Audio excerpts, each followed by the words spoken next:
Hello everyone, hello again. I am Milos Stojanociv, I'm the CEO of Arton Capital.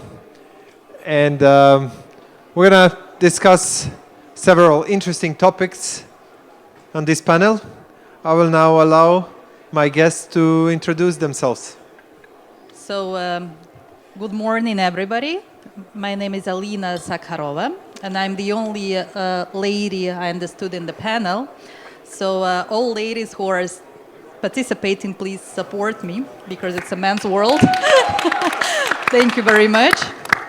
So by way of introduction, I'm a wealth manager based in Switzerland, and I'm a lawyer, a CEO also of the company that provides migration, tax, legal, consultancy services, and we are based in Cyprus as well.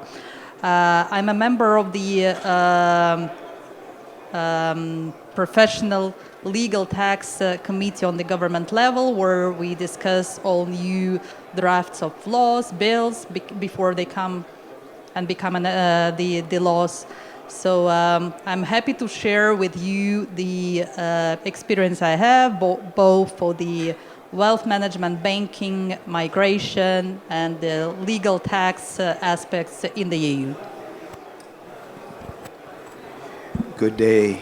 I am Alister Abbott from Antigaue, and my background is very diverse, but I'll simplify it and say that I'm a retired banker, chairman of an insurance company, joint ownership of an immigration company, in the jewelry business, and in real estate.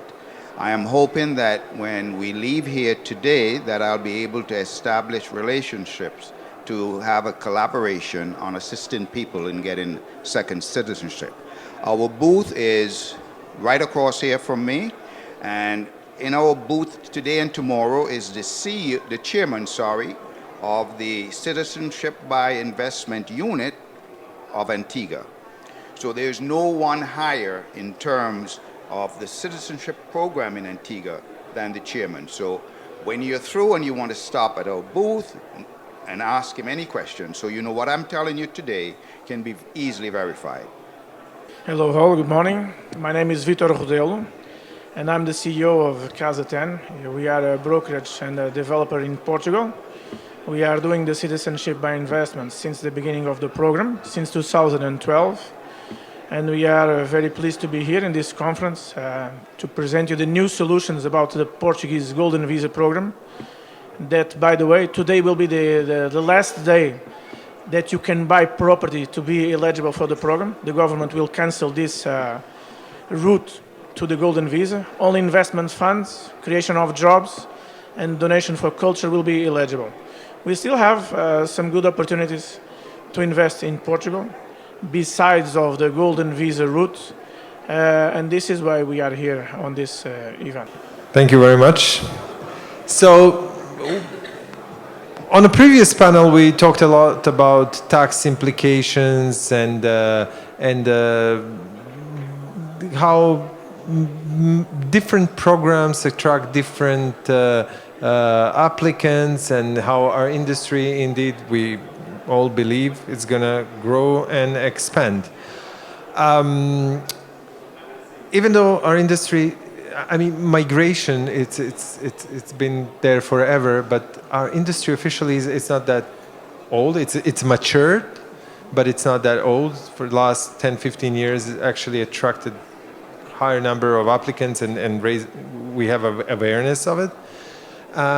But something changed 3 years ago. When the pandemic started, I thought at some point this is going to be the end of it, because first of all, people are in the mess.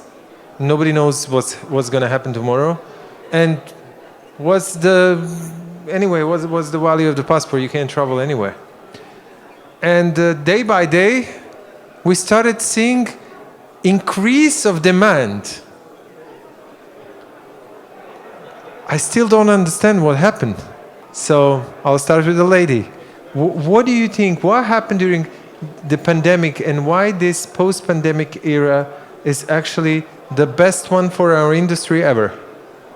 So people were actually stuck in their home countries during the pandemic, and there was a lack of travel, right? So now everybody, migration specialists and also travel agencies, they have boom in the numbers, in the volume, because people simply respect more the freedom and they would like to travel. I understood that the question was not, question was related to the increase in number of the volume, right? After within the last 3 years. So since you can hear from my accent that I'm from Russia. For myself, what actually changed?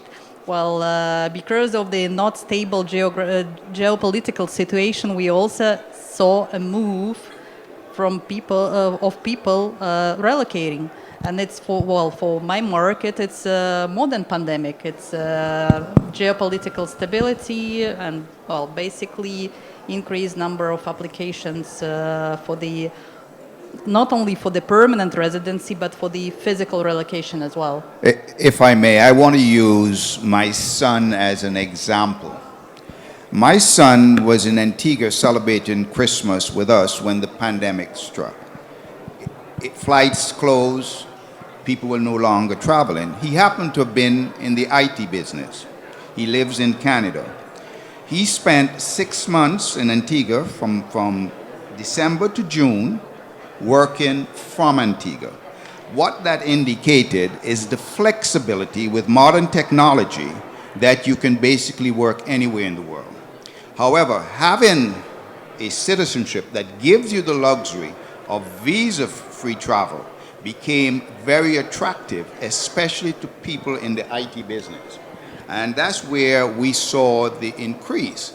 The ability to work from abroad, so you still had access to your home market while not being in your home market. And from Antigua perspective, the government even went as far as to say, okay, if we're seeing this increase in citizens of other countries who now realize that they can work from outside their country, maybe we should look at introducing a residency program to complement the economic citizenship program. And I believe globally, what we experienced in Antigua was experienced globally.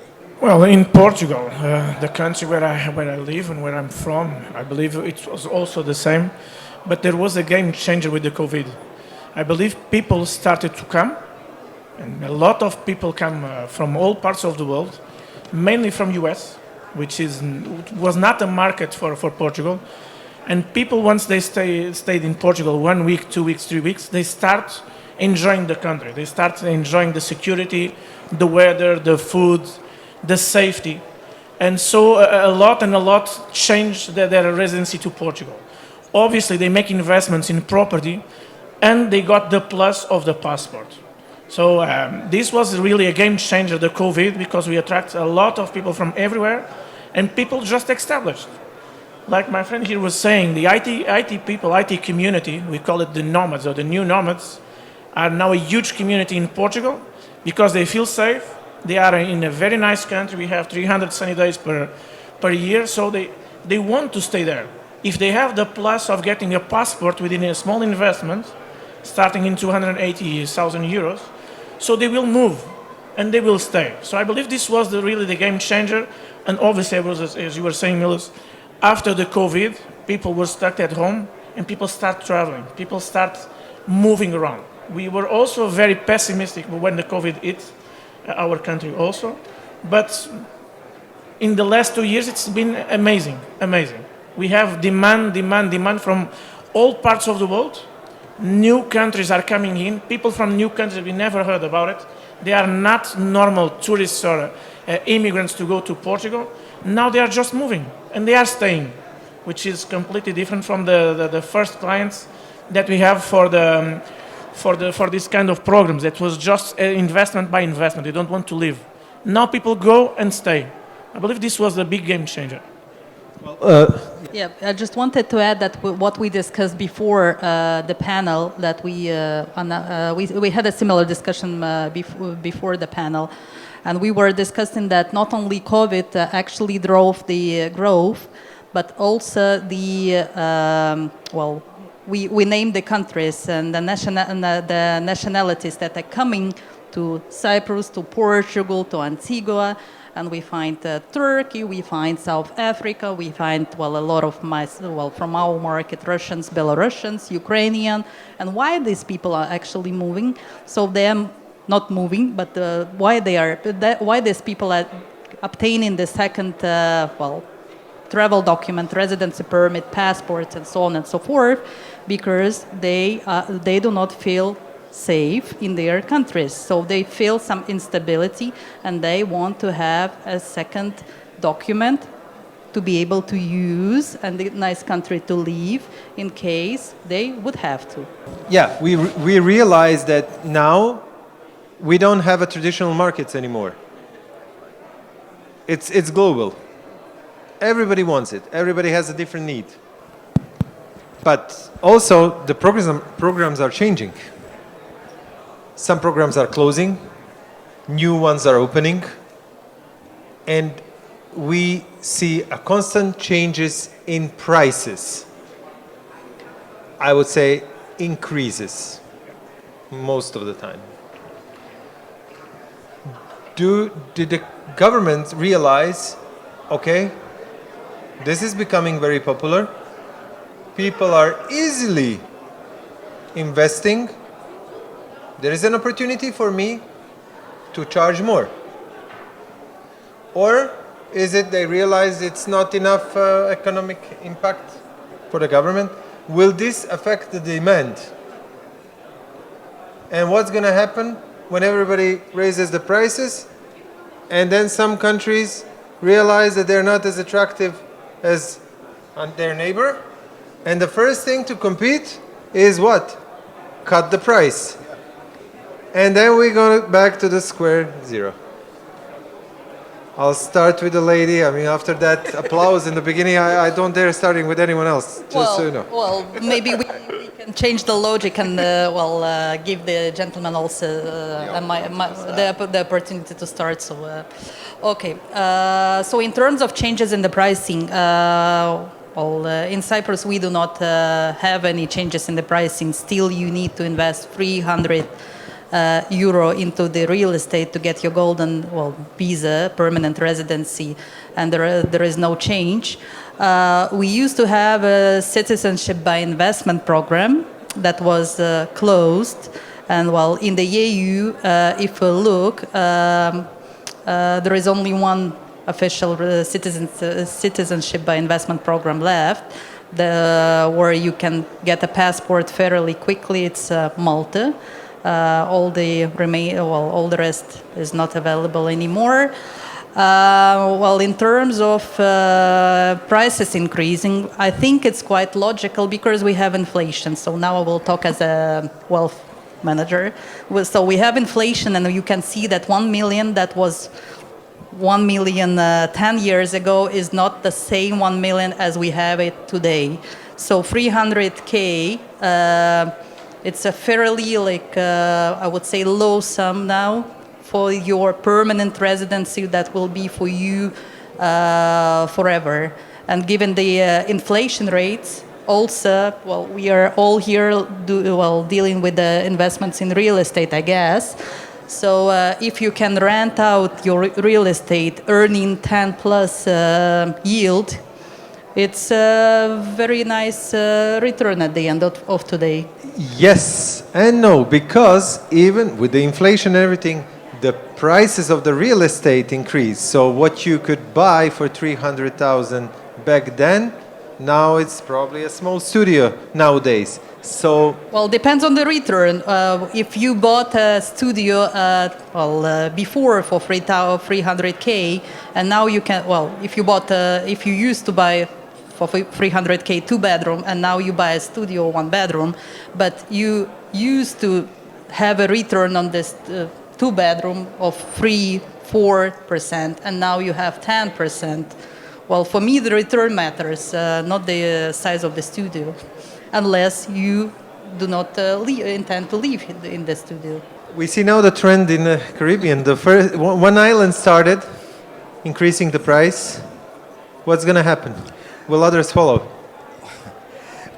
Let me start first by saying that the whole citizenship program based on investment is not new.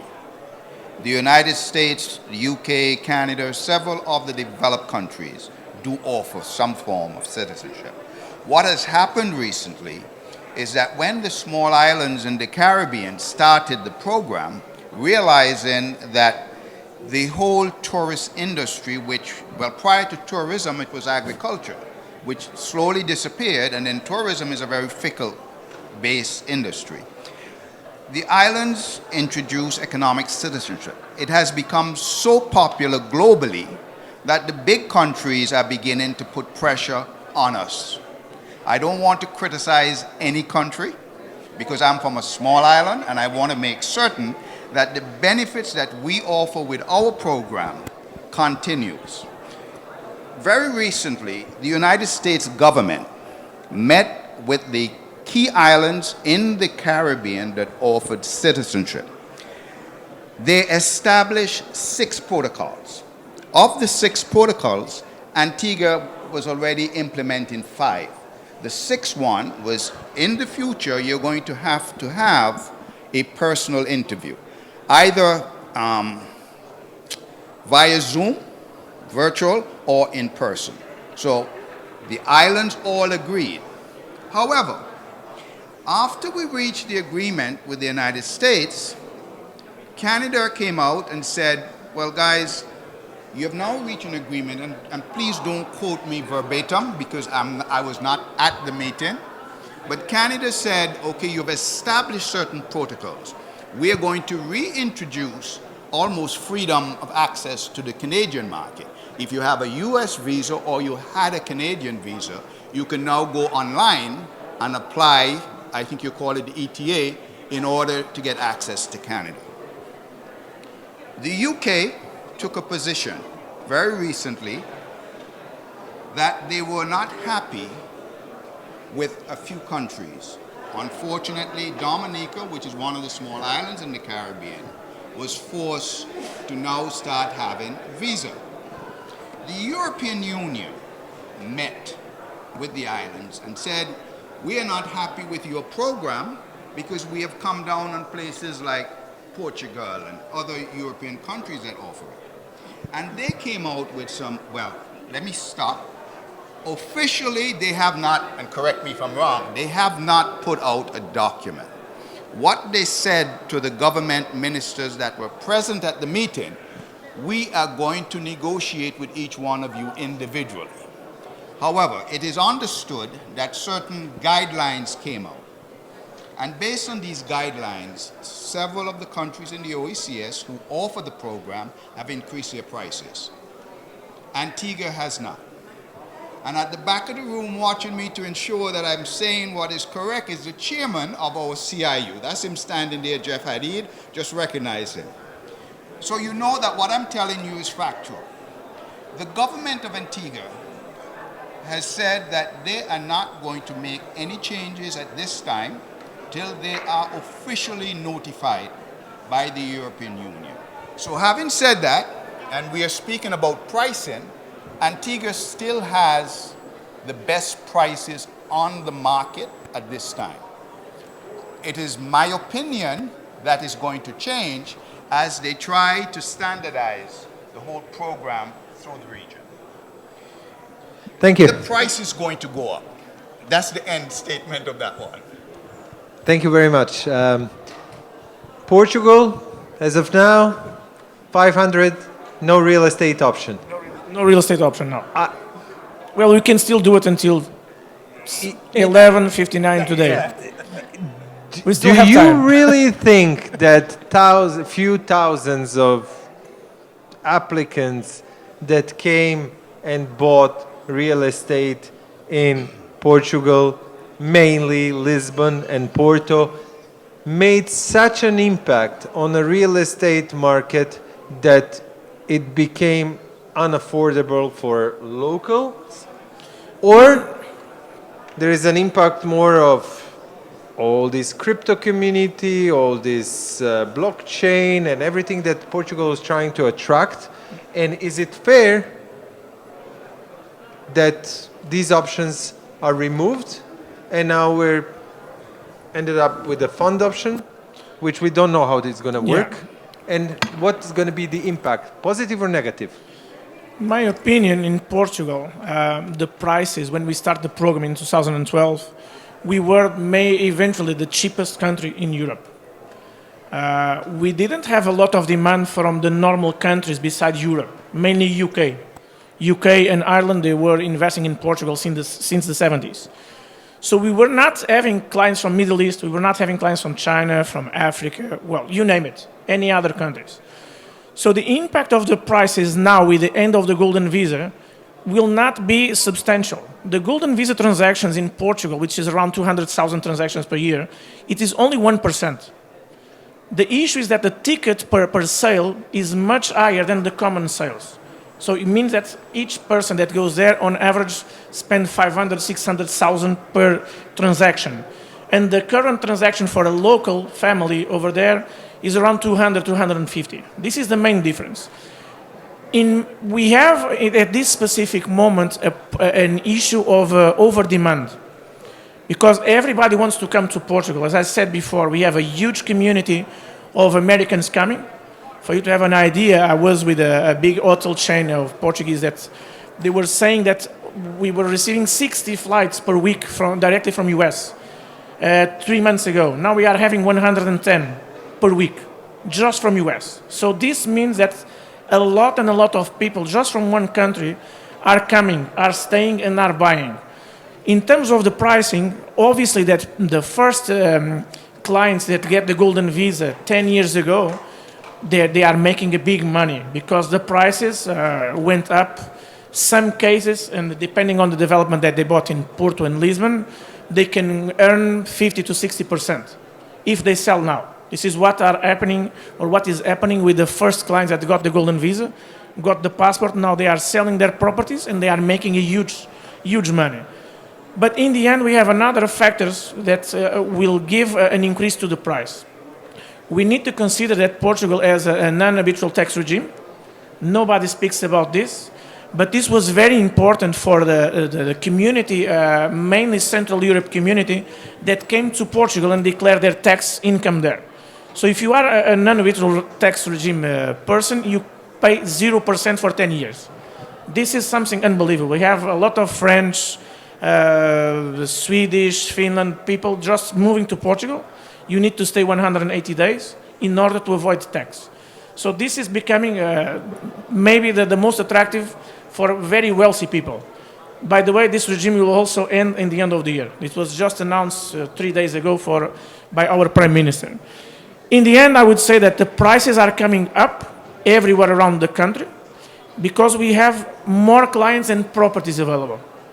And the market goes like this. It's a question of demand and offer. Well, can I also add? Well, because I started first and I listen to everybody and all the time I want something to add because, gentlemen put it into the different angle.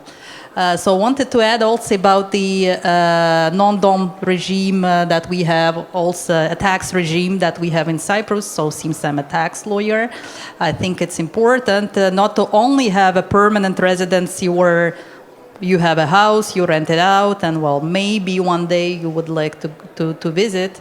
But for the emergency situation where, for the situation where you would need to, or you would like to relocate, you have an affordable tax regime. So for example, as an example, myself, I live in Switzerland, we have high taxes, so I'm crying when I'm filling in my tax declarations, but we have what we have.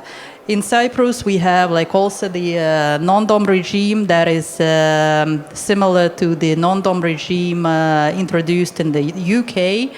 And one of the, I would say, lowest taxes in the EU, both for individuals and for companies as well. That's why in terms of, well, going back to the real estate, we had in 2022, 2023, a lot of IT companies relocated to Cyprus. Cities as Limassol, they are full, so you cannot find a flat, you cannot find like a property, and there is a huge gap because of that.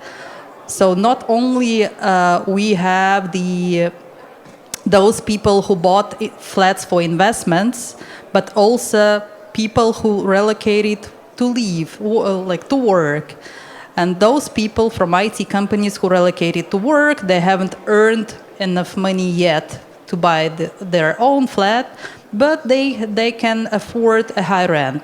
That's why, well, going back to the discussion on the yield for the flat, well, we can see now and quite considerable rental income from those people who are renting flats out, and well, it reminded me actually the situation in Zurich, in Switzerland, where the country where the city where I live, where to rent a flat you need to pass an interview, and we have like to rent a flat you might receive more than 100 applications. So we are getting there in Cyprus, not to 100 applications per flat, but we are seeing a huge demand for the rental in the big cities where the businesses are relocated.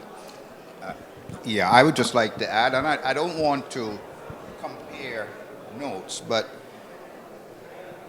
my associate here stated you had to be resident for 180 days. And the moderator asked, where do I think pricing is going to go in the future? And how are you going to be competitive? Antigua, we don't have personal income tax. That gives us a competitive advantage. We don't have capital gains tax, inheritance tax, okay? And when you look at all of these things, when an individual looks to invest and he has the ability to work from anywhere in the world, tax becomes a big issue. And that is where these small islands in the Caribbean are going to have a competitive advantage. I don't want to argue with my friends here, but I'm putting it on the table. I love Antigua and Barbuda, by the way. Okay. We have an office there. We have an office in Cyprus, Antigua, and Portugal as well. All three. So I have to be careful what I say. No, absolutely not. This is what the platform is for. We have a problem that US and European Union is after citizenship programs. After the small countries. Cyprus, they managed to close it. Malta is still fighting. Montenegro, they managed to close it. Now they're after Caribbean islands. These are small economies. 20, 30%, 40, some countries 40% of GDP comes from this industry. How many thousands of applicants all this together? Not much, not many. Yet these countries have their own investment immigration programs that nobody talks about. Open to all the nationalities, usually. Why people apply for these programs? There's different reasons, but mainly the one is mobility. And when we talk about mobility, is Schengen access free and UK. So with the PR of any European Union country, and most of them have these programs, official, unofficial, promoted, not promoted, you get almost the same benefit. Nobody's debating that, nobody's challenging that. There is one big difference between, let's say, Caribbean citizenship program or Malta or what Cyprus had. It's a big difference because these countries don't even check who they give this to. There is no thorough due diligence. They don't hire any external service providers like all the Caribbeans do, like Malta does, like Cyprus did, like Montenegro did. It's internally checked. How do we defend? It's internally checked up to the standards. So I wouldn't put on this panel that governments of the certain countries are doing something No, wrong. I said internally checked within the government. Within the well. While applicants for the So we Caribbean do- islands exactly. are checked Thoroughly internally, checked. Exactly. externally by a third-party provider, and Interpol. What do you see? Will they manage in this? I would say yes to stop these programs. Will you find a common grounds? And will we have eventually some European Union countries start their own citizenship program? Where is this industry going? And why is it like this now? I personally believe that the industry is going to continue to grow. The digital community have changed the way people see things, and the ability to be anywhere at any time and sign off on a deal. But to be more specific, the Caribbean islands or the small islands have always been under pressure by the big country whenever we get into an area that they feel we should not really get into it because we don't have the expertise. Antigua was one of the leading countries in the internet gaming industry. The Americans and others came down upon us till it almost came to a standstill. Now the United States offer internet gaming.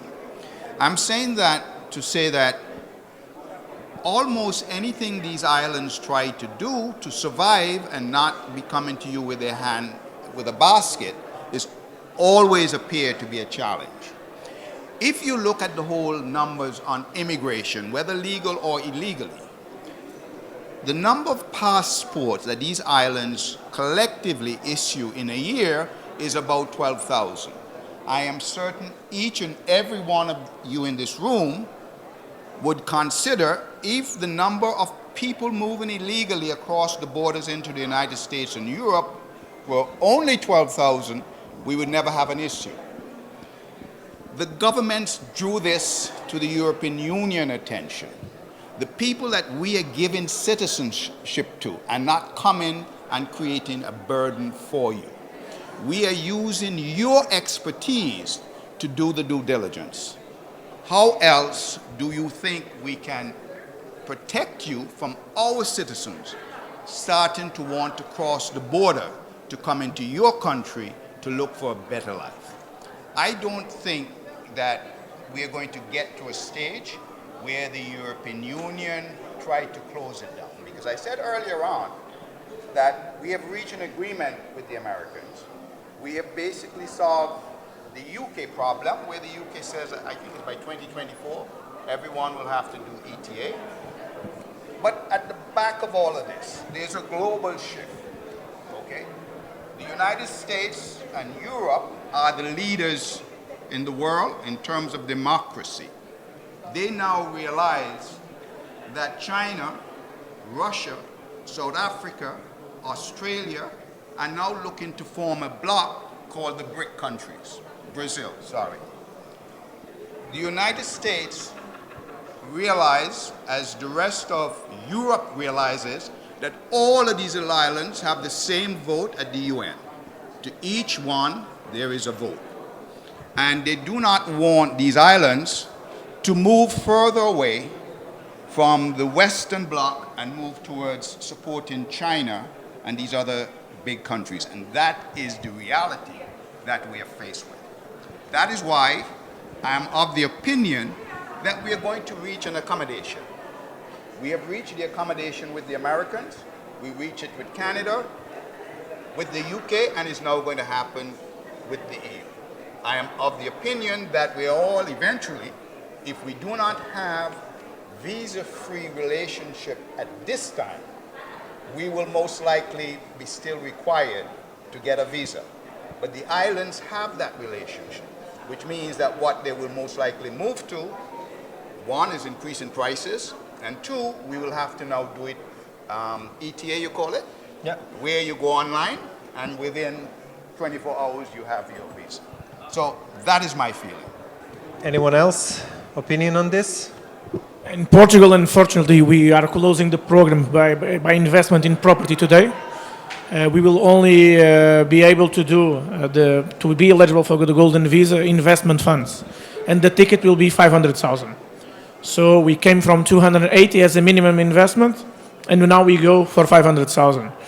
We can also create jobs, companies that create jobs, and also make a cultural donation of 250. I believe maybe if we have 5 people that make this donation, it's too much. So the easiest way to do the golden visa in Portugal was, in fact, the real estate option. Because you have a property, you have something that you can see, and you have an investment, an asset, a real asset that can give you some return. As you said, Milos, Portugal is closed, in my opinion. I don't know, we still have the same government. It is a left-wing government. Socialist Party have the majority, and they just break the program. This is not affecting the general population, because if me as a local, I cannot buy a property today, it's not because of the golden visa ends tomorrow that I'm going to be able to buy a property.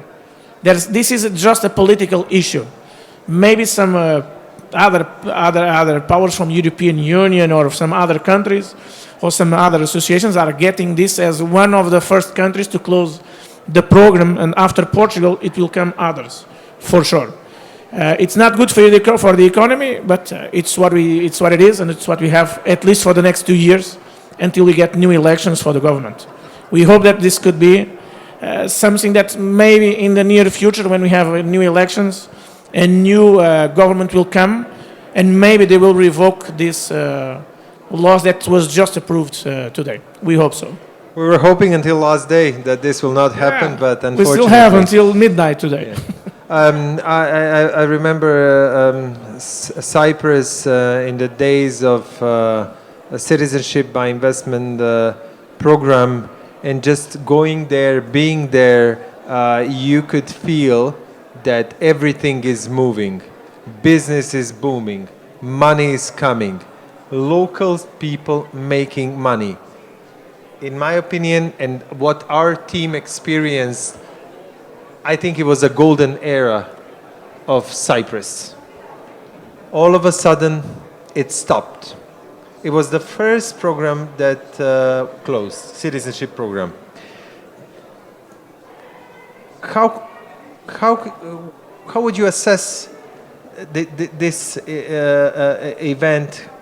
What impact did it have to the economy? And is there any talks, any possibility that Cyprus might reintroduce the citizenship program in a different model with a longer way path to citizenship, but any model? So thank you for the question. Well, here, I agree that the Cyprus and, well, Malta as well, Cyprus more, citizenship by investment program was very popular back in, well, 5 years ago, 4 years ago when it existed. But it wasn't a golden era for the island. To be honest, if you visited Cyprus 5 years ago and you will come now, you will see completely 2 different countries, because now, as said, we have a lot of people on the ground. So we have new restaurants, we have a lot of new hotels, we have people on the ground, not villas bought for 2 million, 3 million, empty, because, somebody bought them for passports, but we have now a lot of workforce, a lot of population, increase of population and of the high skilled population that actually lives on the island. In terms of the CIP, Cyprus by investment program for the passports, I believe, it's my personal view, it will not go into exist anytime soon or be resumed anytime soon. But there is, because the government has completely, another view, due to the pressure, due to the situation with the scandal with the previous program, they want to support those who live in Cyprus. So they want to support highly skilled employees. They want to bring people actually there. The draft that is now with the government is actually related to the getting the citizenship by naturalization for the highly skilled employees who will live in the country for only 3 years if they will be able to pass Greek test for the certain level, and then for 4 years if they will not be able to pass, well, if they will not do the Greek test. So 3 years and 4 years, well, since we know that years are coming very quick, so time flies. So for me, to spend 3 years on the nice island where you have 320 plus sunny days with the good taxation regime and get your passport at the end of the day is not a bad opportunity for the EU currently, because in the whole EU, normally you need to spend 7 years, right, in the EU to naturalize. While in Switzerland, we need to spend more than 12 years to naturalize, and then a lot of tests and so on and so forth. So Cyprus, I would say, well, it's unique. It still has this permanent residency program. The government has no plans to close it, and it continues to develop, to invest and actually promote other programs. As you said, like digital nomads, in German we say digital nomaden, that are very popular as well, and highly skilled employees, investments into the IT and digitalization as well. Thanks. Thank you so much. We had the opportunity to hear from 3 beautiful places, and thank you for sharing your experience, your knowledge with us. Definitely we learned a lot. Unfortunately, I'm limited with the time, so thank you, and I wish you all a very good day.